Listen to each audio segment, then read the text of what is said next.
para makumpleto ang ating handog kay John Mark at sa kanyang pamilya, sinimula na rin ni Mickey at ng mga kabaranggayan ang pag-iensayo ng kanilang sayaw para sa ating napipintong sorpresa.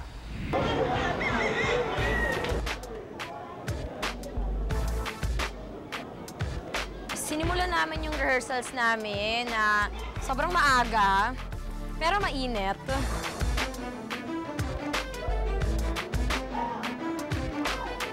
Ang piniling kanta ni Sir Mickey Sige-Sige Saya.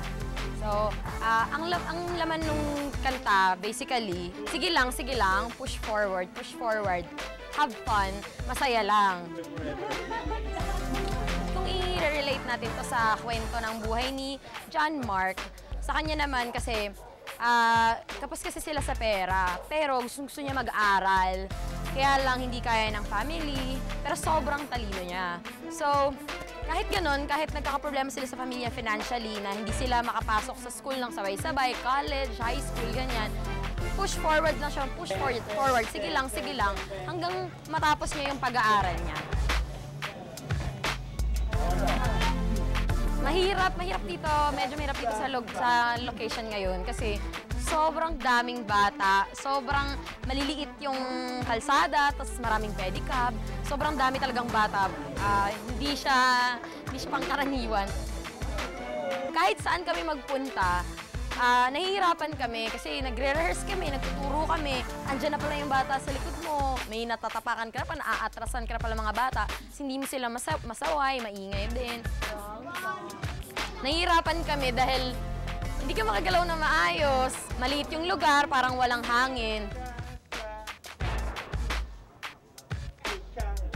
Yung mga konting lunas na ginawa namin para ma-resolve yung mga naging problema namin, unang-una, dahil mainit nga, pinipilit namin na yung mga volunteers, sa may lilim, hanggat may lilim, pinipilit namin sa lilim kami magpa-practice. Kasi syempre, pare-paras kami napapagod para mas ganahan din silang sumayaw, para hindi sila masyadong pagod na pagod. Turuan, gano'n. Dahil prosigido yung grupo na magawa ng maganda yung yung sorpresa namin para kay John Mark, hindi pa rin kami tumigil. Tuloy-tuloy pa rin kahit nandiyan yung mga problema. Sige, sila pa nagsasabi na, sige, tuloy lang natin para matapos na, para makapag-practice tayo na maayos. And so, puputa, chuchuta, chu, ka, chu,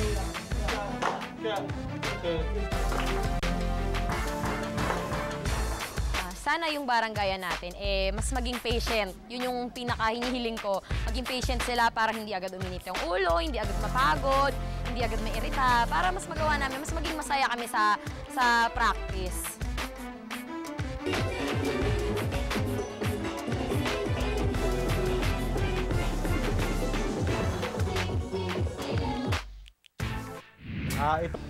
Ayun, papunta na kami po sa Candula High School kasi susundin na natin si Teacher Leo at si John Mark para ibigay natin yung sorpresa niya.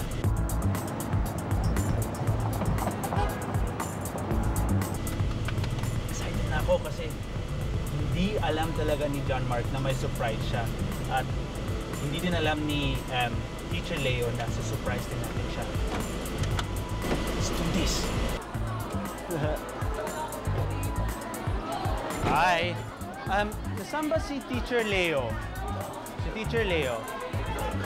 Saan yung building 5? Doon? Pwede lang patulong lang. Nasaan ba? Tara! Ano pangalan mo, kuya? Ano pangalan mo, kuya? Level Guard Joseph po, President. Hi! Saan ba si Teacher Leo? Yun po. Siya?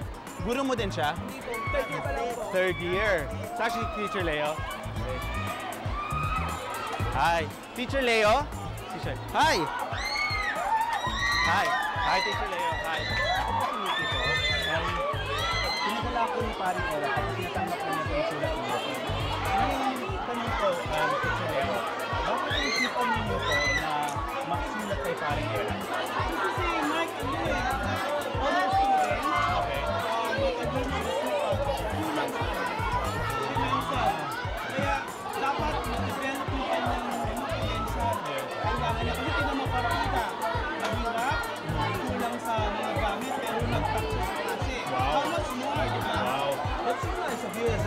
naniniwala kayo talaga po sa student ninyo to. And it's so nice na kayo po nag-action po kayo talaga po at sumunod kay paring Era po. Kasi madami naman po, mayroong mga guro po na sabihin natin, paminsan-minsan hindi na po gano'n po pinag-iisipan yung mga bagay na ganun po eh. Pero kayo po, nakita po sa puso ninyo po na gusto niyo talaga magtumulong po.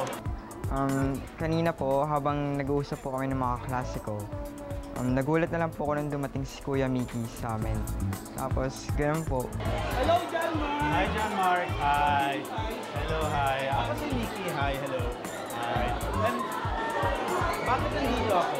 Dahil si Teacher Leo sumulat kay paring Erap. At meron kami surprise sa'yo. Gusto mo ba matanggap yung surprise? Sigurado? Ha? So ready ka? Punta tayo? Say bye na to them. Bye, friends. Sarap, teacher.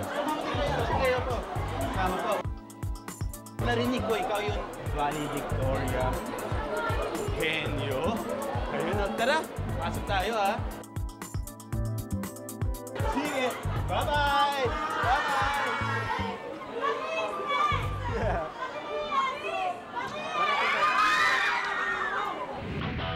Sino ba kasama niya? Sila mama po. Yan yung mami mo. Opo. Hi, Ate Marisa. Nakita ko po yung magulang ko na naglalakad kasama po yung si Ate Marisa. Ayun oh. Hello, Mickey! Hi, Kamusta Ate ka na Marisa. dyan? Hi, kasama mo na si mami? Aha. Sino pa yun sa likod? Si Kuya ba? Kuya ko po. Ito ba tsaka talaga lola ang ko. mami mo, John Mark? Ito si Tito Hello Mariso. po. Hi, Ayan. mami. Ano na, Hi, Mickey? mami. Kamusta na? Okay naman Nahanda po. na ba lahat ang dapat ihanda? Yes, nakanda na po. Ito po si Teacher Leo po. Hello po, Teacher Leo. Siya po yung sumulat po eh. Wow, Teacher Leo. Wow. Maraming salamat sa ito. Ay sorpresa para kay Aling Evangeline. Aling Evangeline, siya po si Teacher Leo. Siya po yung sumulat Yes. kay paring Erap at kay Senator Chikboy. Para sa iyong anak na si John Mark. Ito pa nga pala si John Michael. Yan, si ito Kuya. si John Michael. Oh, si Kuya. Si Kuya, yan ay panganay. Ito naman ang biyanan ni Aling Evangeline. Pretty naman ninyo. Oo nga, di ba parang na Dito sila galing yung magkapatid. looks pala. Dito pala Oo galing yung nga, looks. Oo nga. Wow, anong masasabi mo, John Mark? Overwhelmed po ako ngayon. Di ko po alam na mayroon pong ganitong mangyayari. Na-surprise po. Oo nga, kanina sa school, nagulat siya talaga. Hindi niya alam kung anong mangyayari. Hindi niya sigurado alam na siya yung masusurprise. Kasi ang daming students kanina eh. Oo, nakakatuwa. So- Aling Evangeline, ano yung feel mo? Masaya po.